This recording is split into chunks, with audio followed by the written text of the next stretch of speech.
Hi there, Karen O'Connor here to share with you another favorite vocal exercise of mine. This is also a traditional exercise, and in it we're going to sing C, O, A.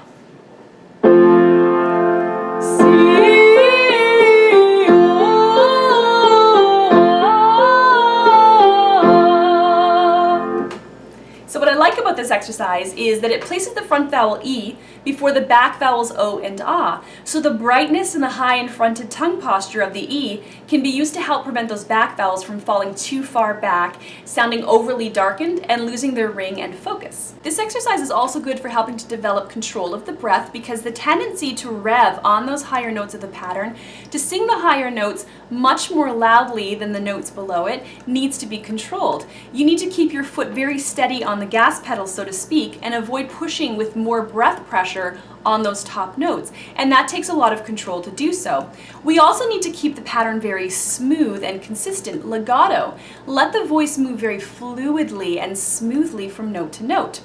We also want to avoid altering the musical timing or rhythm of the exercise. I hear a lot of my students sitting on those higher notes for longer and then rushing through all the notes below it. They might be sustaining those top notes a little bit longer, perhaps because they're checking their pitch or the vowel, or maybe they're trying to give their vibratos a little bit of a chance to appear, or maybe they're just unaware of the habit or lack musicality.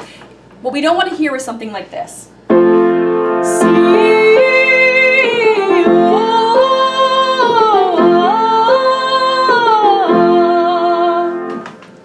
Play that. You also want to avoid adding H's, ha ha ha ha, before your notes. I am exaggerating a little bit here, but adding the aspirant H before notes is a really unconscious habit that I hear among singers who lack vocal flexibility and or awareness of what they're doing technically. Their voices don't move easily or fluidly between notes when they're singing patterns on just a single vowel sound. The voice needs to be flexible enough to execute the intervals, the thirds, on those ascending parts of the pattern, and then smooth enough on the descending part of the pattern. Sometimes adding H is a stylistic choice as well, but it does break up the legato line and causes a more rapid loss of air at the onset.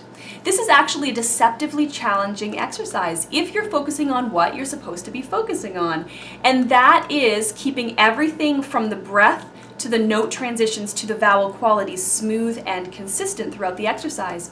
I hope you enjoy this exercise. Feel free to let me know what you think of it in the comment section below, and please subscribe to this channel and keep watching for more of the vocal exercises that make my list of personal favorites.